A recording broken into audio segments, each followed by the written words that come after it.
Good morning class.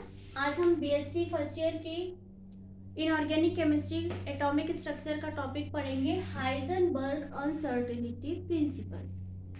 Heisenberg का जो principal था वो बहुत ही छोटे पार्टिकल्स के लिए था, माइक्रोस्कोपिक पार्टिकल्स, बहुत ही छोटे पार्टिकल्स के लिए था। इन्होंने बोला था कि जो माइक्रोस्कोपिक पार्टिकल्स होते हैं इनका पोजीशन और मोमेंटम दोनों को हम एक साथ मेजर नहीं कर सकते, दोनों का हम एक साथ स्टडी नहीं कर सकते।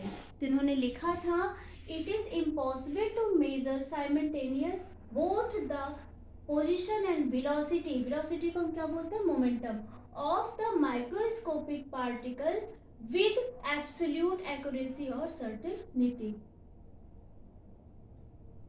ओके, इन्होंने कैसे इसको समझाया था, इन्होंने एक फॉर्मूला डिराइव किया था, डेल एक्स डेल पी, क्या किया था, डेल एक्स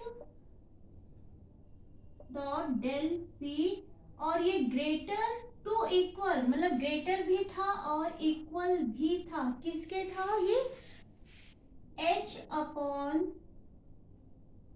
4 पाई के ये क्या था, इक्वल था। अब अगर हम P देखें तो P हमारा क्या होता है, P इज इक्वल टू क्या होता है, एम वी। ठीक, या फिर इसको हम डेल P देखें तो ये क्या हो जाएगा, m इंटू डेल V।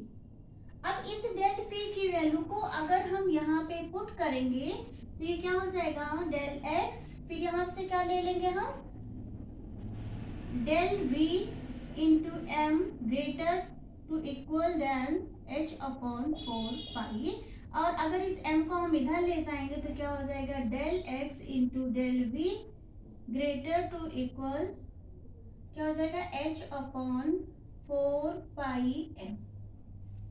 इन्होंने यहाँ से ये एक फॉर्मूला डिराइव किया था, ग्रेटर इक्वल, इस साइड को बोलते हैं ग्रेटर इक्वल, और यहाँ पे P आपका क्या है, P आपका है मोमेंटम। ओके, अब अगर इसकी हम वैल्यू लिखें, यहाँ पे डेल x क्या है, डेल P क्या है, h क्या है और पाई क्या है, तो आपको पता है जो डेल x होता है वो क्या होता है, अनसर्टेनिटी इन पोजीशन, पार्टिकल्स की जो पोजीशन होता है वो कौन डिफाइन कर रहा है, डेल x।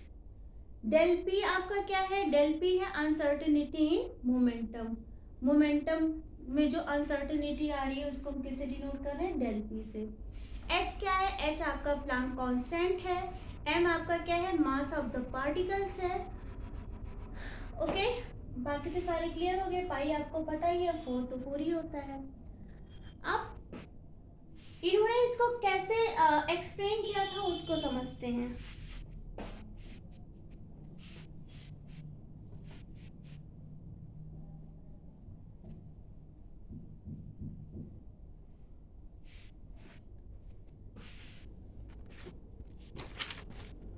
इन्होंने बोला था, मान लो हमारे पास एक न्यूक्लियस है, इसके सराउंडिंग ढेर सारे इलेक्ट्रॉन हैं, ठीक है, मान लो हमें इस इलेक्ट्रॉन का पोजीशन जानना है, फाइंड आउट करना है, तो उसके लिए हमें वहां पे क्या डालना पड़ेगा, लाइट डालना पड़ेगा। लाइट किसके फॉर्म में आती है, फोटोन के फॉर्म में आती है।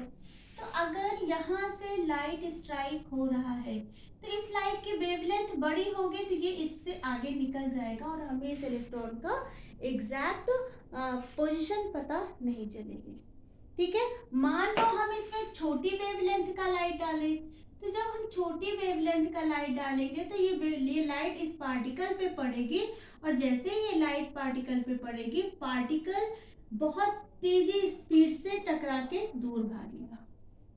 ठीक है, यहाँ तक आपको समझ में आया। अब देखो क्या होता है, E इज इक्वल टू क्या होता है, H म्यू होता है। ओके, और म्यू क्या होता है, mu is equal to C upon lambda होता है। मतलब वेवलेंथ जितनी कम होगी उसकी जो वेलोसिटी होगी वो उतनी ही ज्यादा होगी, वेवलेंथ ज्यादा होगी तो वेलोसिटी कम होगी। क्लियर।